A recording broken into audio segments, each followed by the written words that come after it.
पा सकता, उसे कदे भी परमात्मा नहीं मिल सकता जिहदे अंदर कट्टरता हो। चाहे कौम की कट्टरता, चाहे मजहब की कट्टरता, चाहे किसी भी चीज़ की कट्टरता हो, वो बंदा रब कोलों बड़ी दूर होई रहिंदा, सच कोलों बड़ी दूर होई रहिंदा। सच भी वो लोग पाई सकते जिहड़े एक परमात्मा की जोत सारे च देखण। इको सिमरिए नानका जो जल कल रहा समाए, दूजा कहली सिमरिए जो जमे तो मर जाए। एक ने परमात्मा का अनेक रूप ने महाराज जी। तो विष्णु भगवान ने यह वरदान मंगया कि बोले बाबा मेरी सेवा दसो, मैं क्या सेवा करा। तो बोले बाबा ने आख्या जा तू सृष्टि का पालन कर। ब्रह्मा सृष्टि रच, तू दी रची दी सृष्टि का पालन करता। आख लगा प्रभु अगे बड़े बड़े राक्षस पैदा होने, हरण्याक्ष रावण जैसे, कुंभकर्ण जैसे, दुर्योधन जैसे, कंस जैसे। प्रभु उनके कोलों भी कियां रक्षा करें, कोई मिगी ऐसा शस्त्र दो जिहदे कन्नै भी उनके कोलों रक्षा करा। उन्हें शंकर भगवान ने सुदर्शन चक्र दिता भगवान को। नहीं तो भगवान का अगे फोटो लगे उनकी उंगली से सुदर्शन चक्र है कि नहीं है।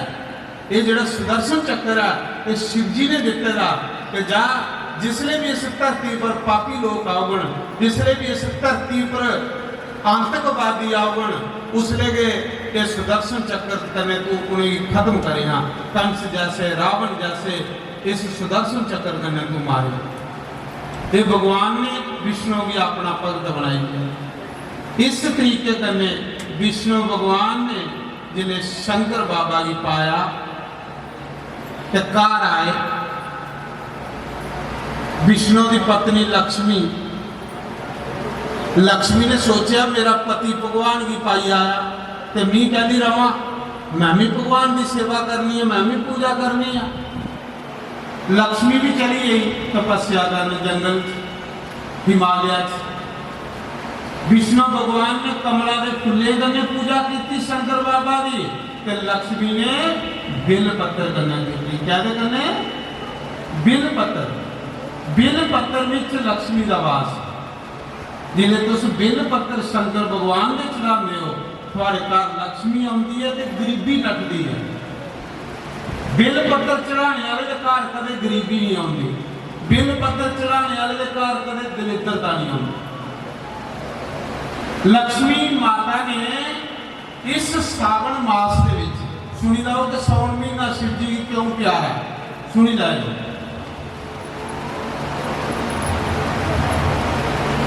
लक्ष्मी ने बिल पत्थर करने शंकर भगवान की पूजा शुरू करी होनी। सोचा कि मेरे पति ने कमला के फुले करने की है तो मैं लक्ष्मी करने कर बिल पत्थर करने कर। लक्ष्मी भी 1000 बिल पत्थर इकट्ठा कर दी तो रोज शिवलिंग ऊपर चढ़ा दी, रोज शिव जी ने चढ़ाना। नमः शिवाय शिवाय नमः, नमः शिवाय शिवाय नमः मंत्र जपते जाना ते बेल पत्थर सोड़ते जाना। एक दिन लक्ष्मी की पूजा पर शंकर बाबा खुश हुए। मड़ा जिस लक्ष्मी पिछे दुनिया पागल ही फिरा रही, जिस लक्ष्मी पिछे संसार पागल फिरा रहा, वो लक्ष्मी बोले बाबा की पूजा करा। तुम भी महादेव की पूजा करो, लक्ष्मी थोड़े घर डेरा ला जाए, जा भी नहीं थोड़े घर, पक्की गल है। क्यों होया कि जिन्हें लक्ष्मी की पूजा पर शंकर बाबा खुश हुए, महादेव खुश हुए, बोले बाबा शिवलिंग प्रकट हुए। आजकल जिस भी दर्शन बोले बाबा ने देते ना शिवलिंग च देते हैं। शिवलिंग किसी पत्थर नहीं समझना, ये साक्षात महादेव है, साक्षात महादेव। ये निराकार परमात्मा, परमात्मा की पूजा क्या करनी, परमात्मा का रूप भी कोई नहीं। इस करियो शिवलिंग रखे होंगे, ये चिन्ह है। जिन्हें अस उस चिन्ह की पूजा करने तो ईश्वर की पूजा भी। जिन्हें पंडित लोग सवेरे पूजा कराते, गौरी गणेश की त्याग के 2 सुपारियां रख लो। सुपारियां रखाते नहीं पूजा में। इस करिए जिन्हें लक्ष्मी की पूजा पर महादेव खुश होए, प्रसन्न होए, शंकर बाबा प्रकट होइए, आखर लगे देवी तेरी पूजा पर मैं खुश होया, कोई वरदान मांग। के लक्ष्मी ने के वरदान मांगिया है? के वरदान मांगिया प्रभु? पहला वरदान मिगी ये दियो कि जेड़े लोग सावन मास तुसें मिगी दर्शन दिते हैं। लक्ष्मी ने केड़े महीने पूजा की थी शंकर की? सावन महीने। केड़े महीने? सावन मास ये चला है। इस महीने तुसी दर्शन दिते हैं भगवान ने। लक्ष्मी ने आख्या प्रभु मिगी ये वरदान दियो कि 12 महीने के सावन महीना तुसें सब तो प्रिय हो। शंकर भगवान ने आख्या जा देवी जेड़ा सावन महीने च मेरी पूजा कर उसी 12 महीने भी पूजा करने का फल प्राप्त हो जाए, उसी साल भर पूजा करने का फल प्राप्त हो जाए। सावन मास मिगी सारे महीने च प्रिय हो। पिछला सावन महीने कि'यां शिव जी के मेले लगा रहे होंगे, कि'यां शिव जी के लैना लगी रही होंदियां। ये लक्ष्मी ने वरदान मंगिया कि प्रभु सारे महीने चों मिगी सावन मास प्रिय हो। भगवान ने आख्या ठीक है। और प्रभु दुआ वरदान दियो कि सावन मास जिन्ना मिगी प्रिय है। दुआ वरदान दियो तुम बेल पत्थर करने थोड़ी पूजा की है। प्रभु अज बाद सावन महीने जेड़े लोग पानिया का गड़बा चढ़ाइए थोड़े ऊपर बेल पत्थर चढ़ान, प्रभु उनके घर लक्ष्मी की कृपा नहीं हो, उनके घर महालक्ष्मी की कृपा हो। एक लक्ष्मी होंगी, एक महालक्ष्मी होंगी। सुनी लाओ लक्ष्मी केड़ी है तो महालक्ष्मी केड़ी। जेड़े शिव जी की पूजा करते हैं सावन मास उनके लक्ष्मी नहीं आती, उनके महालक्ष्मी आती। लक्ष्मी कौन है तो महालक्ष्मी कौन है?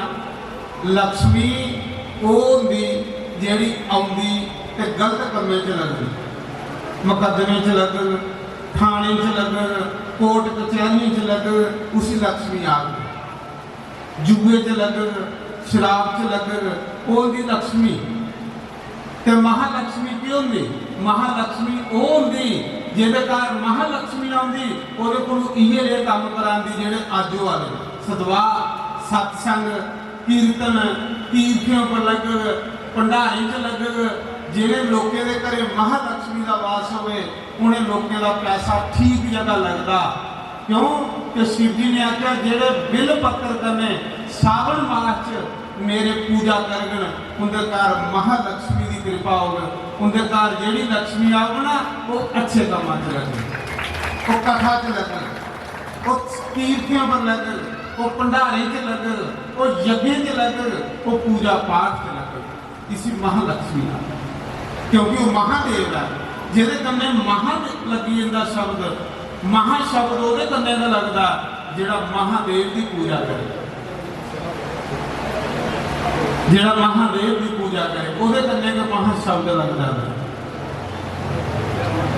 श्री राम जय राम जय जय राम, श्री राम जय राम जय जय राम, श्री राम जय राम जय जय राम, श्री राम जय राम जय जय राम, श्री राम जय राम जय जय राम।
80,000 ऋषि मुनियों के बीच माँ गंगा के किनारे सूत जी महाराज 88,000 वो साधु ने, वो ऋषि ने जिन्हें 12 साल व्रत ले रखा था कि 12 साल कोई काम नहीं करना, सिर्फ भगवान का नाम सुन। ये जिहड़ा भगवान का नाम सुनना, ये पहला डंडा परमात्मा के घर जाना। पहला डंडा, 9 डंडे ने रब के घर जाने वास्ते, 9 रस्ते। केड़ा केड़ा? श्रवणम कीर्तनम विष्णु स्मरणम पाद सेवनम अर्चनम वंदनम दासे सखे आत्म नवेदनम। पहला डंडा श्रवण, कथा सुननी। समझ लो कि तुसे पौड़ी के पहले डंडे पर पैर रखी। 88,000 साधु 12 साल व्रत ले गया कि असें गंगा के किनारे बईए, भगवान का नाम सुनना। उनके मन किन्ने बस च, साड़ा मन कितना चंचल है। कथा विच बैठे ने भी मन सारा कथा च नहीं लगा, चंचल मन इसी आ। जिन्हें कथा विच बैठे ने भी सारा मन कथा च नहीं लगे, ये पाप की निशानी, इसी पाप आ। जे कथा विच बैठे ने भी मन भड़का रहा, तो मन कहते करने भड़कदा पाप करना। पाप मन भी भड़कांदे। जिथे जाइए मन सारा खड़ोई आए, टिकी आए, उत्थे सुख के सुख है महाराज जी। जेड़े योगी लोग संत लोग होंगे, वो अपने मन भी दिखते रहते, वो अपने मन पर नजर रखते, वो कुसा दियाँ गलतियां नहीं देखते, वो अपने मना की देखते कि तू क्या करा। बस जिन अपना मन सुधारी लिया, ਉਹਦਾ जीवन सुधरी है महाराज जी। इस मन की समझा करो, और मूर्खा 84 लाख जोनिए च भी तेरी मनिए चलिया ते अज का भी पढ़ता। तू मेरी 84 लाख जोनिए च चक्कर कटाया, तेरे आखे लगा मैं। ये मूर्ख मन, इस जन्म च तू मेरे आखे लगी चल, तेरा भी कल्याण करी हो, तू भी परमात्मा के गान बजाई हो। कदे मन साढ़े आखे लगी चले तो रब मिली आए, अस मन के आखे लगी चला ने दर भड़का देना, कंगाल होइए अंदर। मन के आखे नहीं लगना, मन भी अपने आखे लाइए चलना, क्योंकि मन नहीं चलता। मन की है, मन सुखे का स्वादी। इसी एक सुख लभगे ने दूए की लालसा करनी, यदा राज नहीं होंदा। सुख भोगी भोगी यदा राज भी नहीं होंदा। चाहे संसार का सुख ले लै, चाहे राम नाम का सुख ले लै, सुख तू भी इको मिलना। जे तू संसार का सुख लैगा तो तू भी राम नाम का सुख नहीं मिलना। जे राम नाम का सुख लैगा तो संसार के सुख तू भी छोड़ने पौने हमारा। संसार के सुख है गया नहीं, सड़ी पड़कना। जिन्नी तृष्णा वध वधाई लैगी, उन्हें दुखी हो जाती हो, इन्हें परेशान हो जाती। पर भगवान ने 9 रस्ते दसे अपने कन्ने मिलने वास्ते। भागवत विच भी, रामायण विच भी, शिव पुराण विच 9 रस्ते। जेड़ा इन्हें नवे चू एक भी रस्ते पर चली पवे, भगवान आखदे उन्हीं मिली जाता इसा जन्म। ये जेड़ा मनुख जन्म है, तुसीं कुसले मिले आए, कुले मिलता है। जिले ये आत्मा 84 लाख जोनियों च जन्म ले थकी जाती, फिर रोंदी करलाली, ये रोने करलाने की आवाज परमात्मा के घर जाती। फिर परम पिता परमात्मा इस आत्मा पर तरस करता ते इसी एक बार दिंदा, वो जी सानू सारी ही लभी दी। फिर भगवान आखदा जाओ तुम भी मनुख जन्म देन लगाई, ते लाश जन्मी, ते पौड़ी का लाश डंडा ही, कोठे पर पौड़ी लगी दी हो तो लाश डंडे उपर चढ़ी जाओ तो अगे मंजिल ते डिगी पवो तो चकना चो लक भी टुटी आ अगू इक्की भी नहीं करके दोबारा उन्हें, तो उस लास्ट डंडे पर बैठे रहे सारे। ये लास्ट डंडा